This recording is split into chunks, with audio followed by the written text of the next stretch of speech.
bunch of questions about sitcoms and TV and stuff, and I don't know any of that. You did apply to be a production manager. Oh yeah, maybe I shouldn't have applied there. Yeah, probably not. Anyway, what happened was...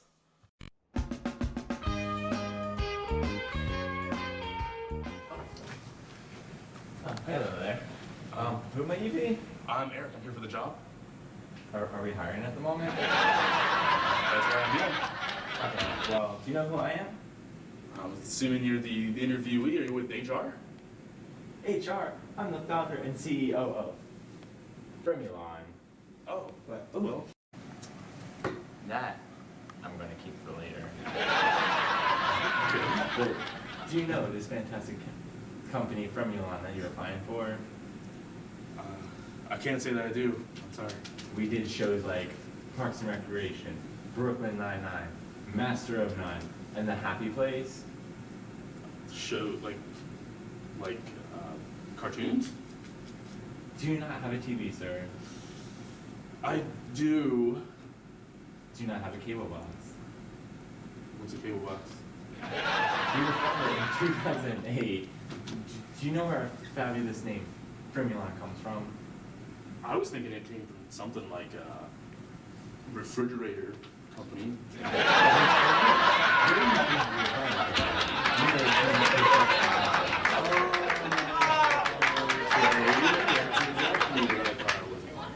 Well, our name comes from when me, Michael Short, used to work for Fire Joe Morgan as a blogger, and my totally fake blogger friend, Kent Tremendous, worked for a totally fake insurance company entitled Fremulon.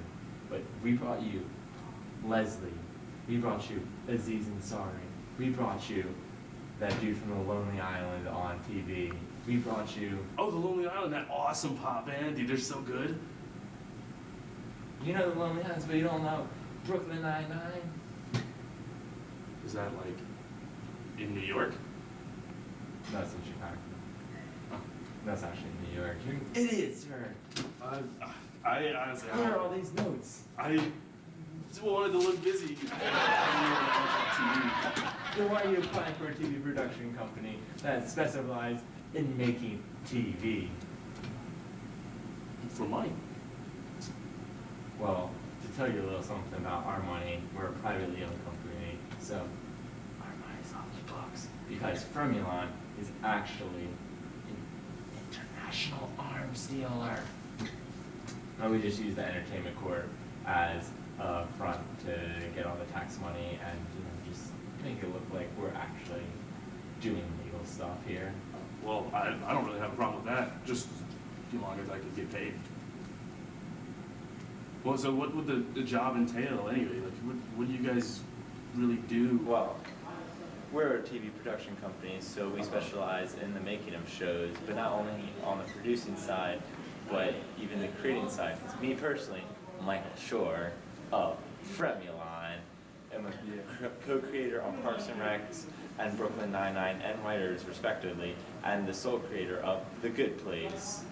So I guess that's the way you get your production company on those shows, is because you literally made those shows? Yeah, but outside of the one with Master of None, me and Aziz, we're homies since he worked on Parks and Rec. Well, that's cool. That means I get to meet Aziz, right? No. No. Oh, Get the duck out of here.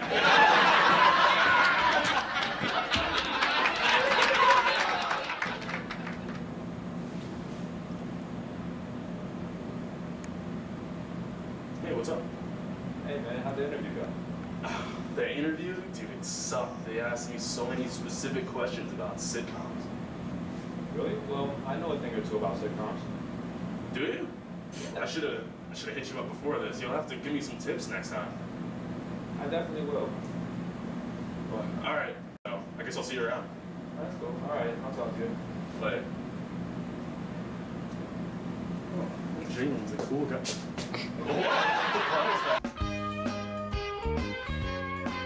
The idea of sitcoms is that they have heartwarming morals as well as hilarious jokes. Some of the most highly rated sitcoms now are Modern Family, New Girl, and The Big Bang Theory. There are even right. There are even some animated series like The Simpsons, Family Guy, and Bob's Burgers. Simpsons, huh? I think I've seen an episode or two of that. Yeah, these things are meant to quack you up.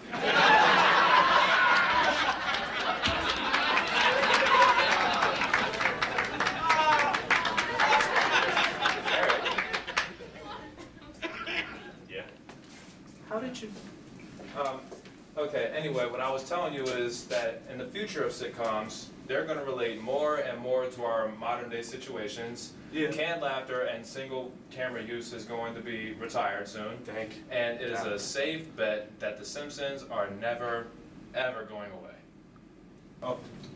Oh shoot. My girl wants to go watch The Office. I gotta see ya. Keep the duck. So anyway, that's how my day was. So you just want to watch TV or something? The bathroom malt liquor? There's that. Or you could take an adult education course. Oh, and how is education? Some old stuff out of my brain. Remember when I took that What are you guys up speaking to? course and I forgot how I to know. drive? We're watching The Simpsons.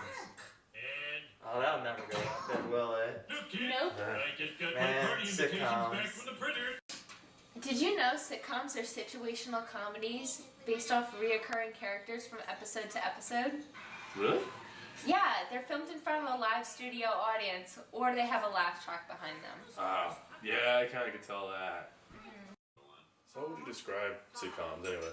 I would describe them as comedic with a satire twist and usually family oriented. Some of the early shows were I Love Lucy, The Andy Griffith Show, and The Honeymooners. But I personally think the 80s were the golden age of sitcoms. The 80s? The Yeah. 90s are where it's at. Come on, you have stuff like Seinfeld, Friends, The Fresh Prince of Bel-Air. Like, that's where sitcoms really came into their own. Yeah, but the 80s has Cheers, The Cosby Show, and Seinfeld.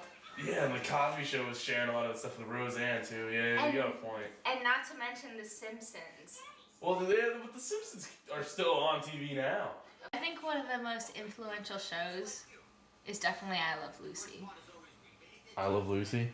Yeah, she's the mother of sitcoms. It's supposed to be a joke because she's a mom in the show. Well, no, she actually is the mother of sitcoms. All sitcoms really derived from her, and her show was the pioneer for all sitcoms to come. Seinfeld looks nothing like I Love Lucy. But the general basis of sitcoms came from I Love Lucy. I guess I could see some of the camera shots and lighting are kind of the same. Yeah, and the reoccurring characters, situational comedies. Another important show was The Cosby Show. It laid the groundwork for African Americans in not only TV but sitcoms.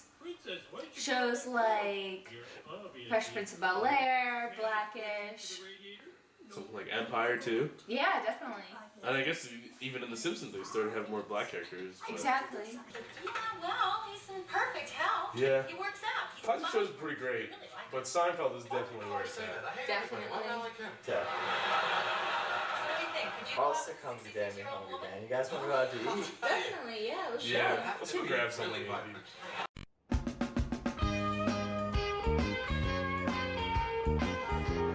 I'm surprised that they had filet mignon on the menu. Like, this And I ordered that fish fillet. Yelp, they're getting 5 stars. It's not what it is. Wait, I thought Yelp was a 4-star system. Wait, guys, did you see just walk in? I didn't see anybody. I think that was Alexis Wilkinson, the writer for Brooklyn Nine-Nine. Wow. Wait, where's Brooklyn Nine-Nine? I thought. It's his sitcom. It came up in the interview. Don't Oh, worry. yeah, that interview, man. Hey, excuse me. I'm Eric. So yeah, like you worked on Brooklyn Nine-Nine, right? What company was that specifically? Formerly Fox and HBO.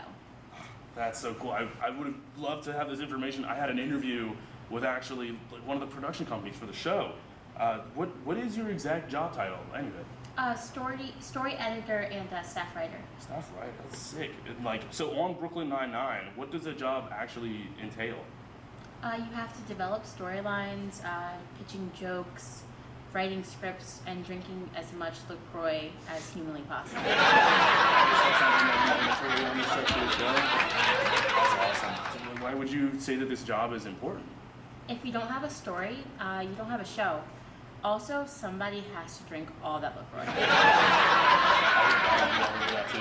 would too. What's special about Brooklyn Nine-Nine? Like it's something that just came up for me. So I've been very lucky to work on shows that are both diverse and super funny, shows that are unique and have a great point of view with female characters and characters of color that aren't glorified stereotypes. that's awesome. Yeah, I love how progressive the show really seems to be, especially in 2017. And it's really weird to see that it's on a network like Fox. Fox isn't really known for their racial diversity.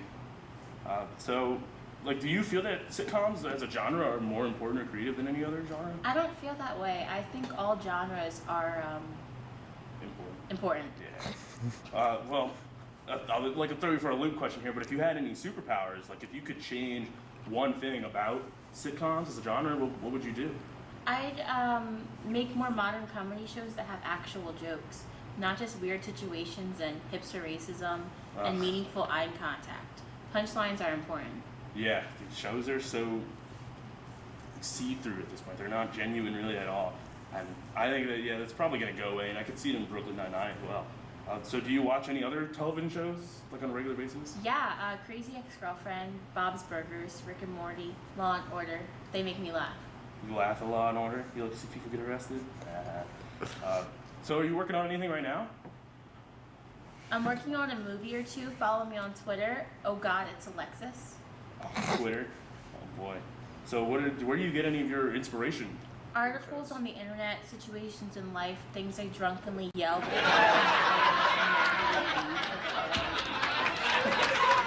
What would be your kryptonite? What would be your writing kryptonite? Laziness. Laziness. So do you try to be more original or specifically, or do you like to deliver what is exactly wanted? Or Those aren't mutually exclusive. I pride myself on doing both. nice. Yeah, I could see that in the show. They definitely do give the audience what they want, but a lot of the situations, because the show's so progressive, are pretty original. And if there was anything you could tell your younger writer self, what would it be? Go to therapy. Therapy. Oh my gosh! All right. Well, Alexis, I'm so glad to have found you in this place. It's awesome. Man, is there any way you could like, help me out getting a job back on the show? No.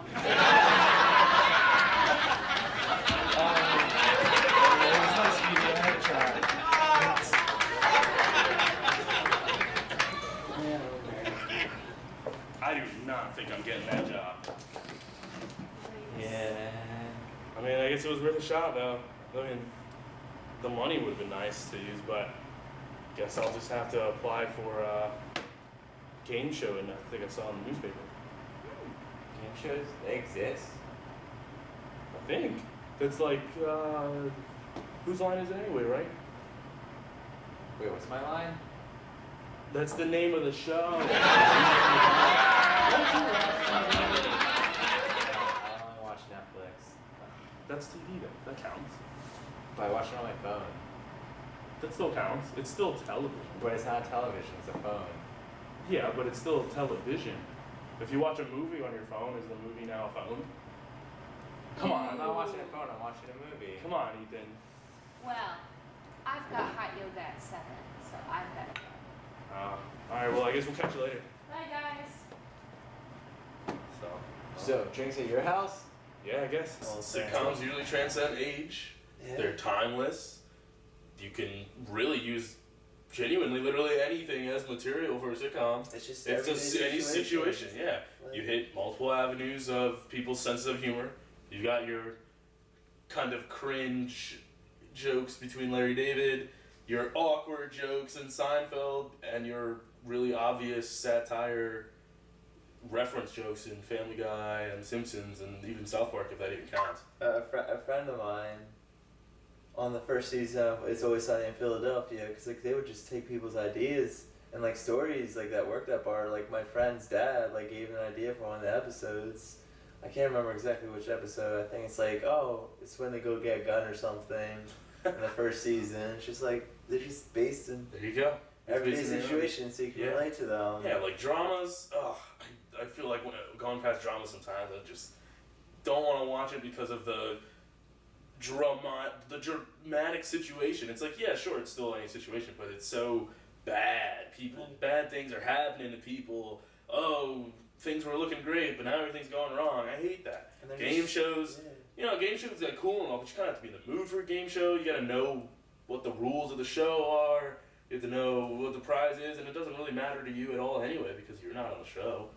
I mean, news is news. Sports is sports. If you don't know the rules of sports or the teams, you lost out there. But sitcoms, everybody can relate to that. Yeah, and it's like one of the most diverse genres in TV because you have Fresh Off the Boat, which is one of like Fresh Off the Boat. Yeah, like you don't see Asian characters like leading. You don't see Asian characters. Really? There's only at a all. few. Like, man. You got Master of None with Aziz. Aziz Ansari. Like, his Indian parents are in that show. Yeah, his real dad. That's his real dad. And Yeah, his real mom. Like, you see this other kind of culture and people. Yeah, you've got Jews. You got Jews. We're exploring what it is to be an old white Jewish man going to the movies. Isn't Seinfeld Jewish? I think he is Jewish also. Yeah. I mean, with Seinfeld, I think you're Jewish. Yeah, he's Jewish too. But yeah, like it comes the best. And it brings diversity. People, it gives you something to relate to. On television. It gives you. I think actually people should watch more sitcoms because then that way you can see other people fail in situations and realize you're not so bad after all. Yeah. Because you wouldn't do that obvious like bad move that completely ruined the situation by yelling out randomly in the middle of the thing. Oh, I think that's Lori rigging me and telling me that sitcoms are the best genre. Don't you know it? There you go. That's stuff.